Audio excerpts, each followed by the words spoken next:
we've read that our petroleum management is in good hands. We have a quintet plus one. I think it is Mr. Joseph Harmon, Mr. Raphael Trotman, Mr. Dominic Gaskin, Mr. David Patterson, and Mr. Winston Jordan. That's it. Now, this is legal business, chaps. You don't have your Attorney General there. You got people who don't know very much and who have shown they know very much.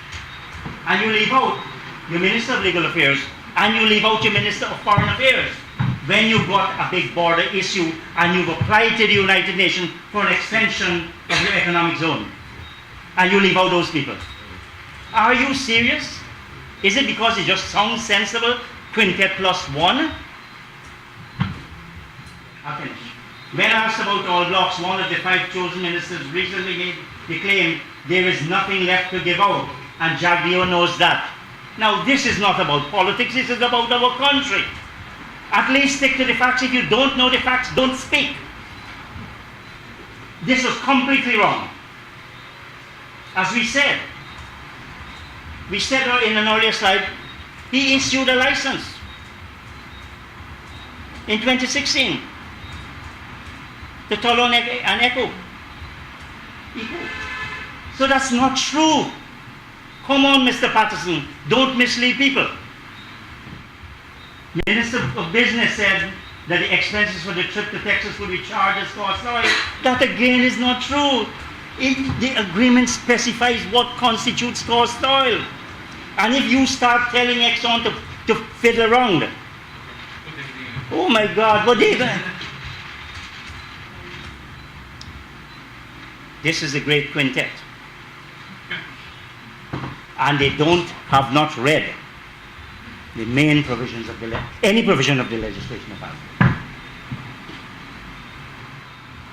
Now, one of the most important functions under the PEPA, Petroleum Exploration Program, is the Chief Inspector.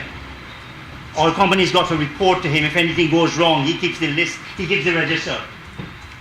The PPP for many years did not have a Chief Inspector.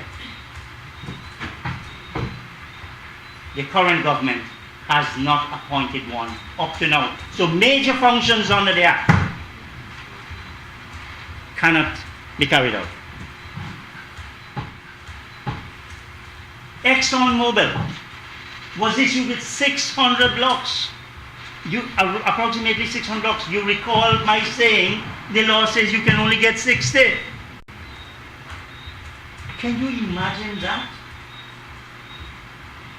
The law says you can. No, Trotman, when you go and renegotiate in 2016, say, look, we got these things, we're fixed up.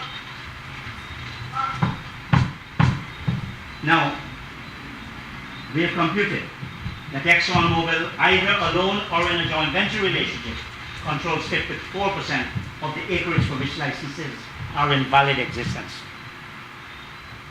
The whole idea of small blocks is that you have more to give out later on. You can compete, you have people competing with each other. When you find oil, your price goes up right away. You start calling for signature bonus. Even if you want to sign an agreement before you do anything, sign an agreement, here's 250,000 or more US straight away. The fact is, you got to know the act and you got to understand it. Conclusion. There is an absence of coherent national policy. You see, today we talk about raising gas prices. We have not decided what we're going to do about oil prices. We've not decided. Now, the NES had identified a role for petroleum, etc. That is now a dead thing. The LCDS had revenue and environmental elements.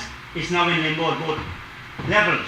The green economy, VAT known AFC, appears to be in its conceptual stage. And let's face it, we were told a couple of years ago all we wanted was a green economy and replacement of fossil fuel. Now, the big thing is about fossil fuel and ignoring the warning of organizations like Greenpeace that says, look, if you're not careful, meaning the world, not Guyana, if we are not careful and we pursue that same path, within 50 years, you're going to lose around 20% of GDP. That is the consequence you're likely to face. We have to have a plan to convert ownership to revenues. I believe we need to have a state oil company. And we need to have a meaningful petroleum taxation regime. Say that, look, all you have to do is change the law, change Section 51, and say you're bound to pay taxes. We are modifying anything. We have to decide what is going to be the role in upstream and downstream activities. We have to decide whether the wealth of Guyana would be for the benefit of Guyanese as it ought to be. And I think that's what the Constitution says. We have to decide how much do you put for how much can current generation spend, and you set aside for later generation under a sovereign wealth fund. We have to avoid the Dutch disease. We can't wait every time a consultant comes and he says a nice sounding term. You see the minister jumps in the papers, or one of the quintet jumps in the papers and make one of these nice sounding terms. The press gives too much of coverage to these uninformed statements. Now what we need to do, we need to undertake a total and complete inventory of all information and resources. What is there? Who are there? We need to consider our regulatory options, including the statutory framework, identifying the gaps and determining the measures to bridge those gaps. In other words, where are we? Where do we want to go? What do we need to do to get there? We have to decide a local content policy, bearing in mind that Trotman has been derelict in terms of local government policy, local content policy. We have to think of what is our capacity building plan. Are we going to depend on foreigners to come and tell us, and we then boast that we got world-class advisors? Well, if that is what they advise in them, we're in trouble. We have to have an implementation plan, and we have to engage our licensees. We have to call them in and say, look, what's going on? You ain't spending this, give us back.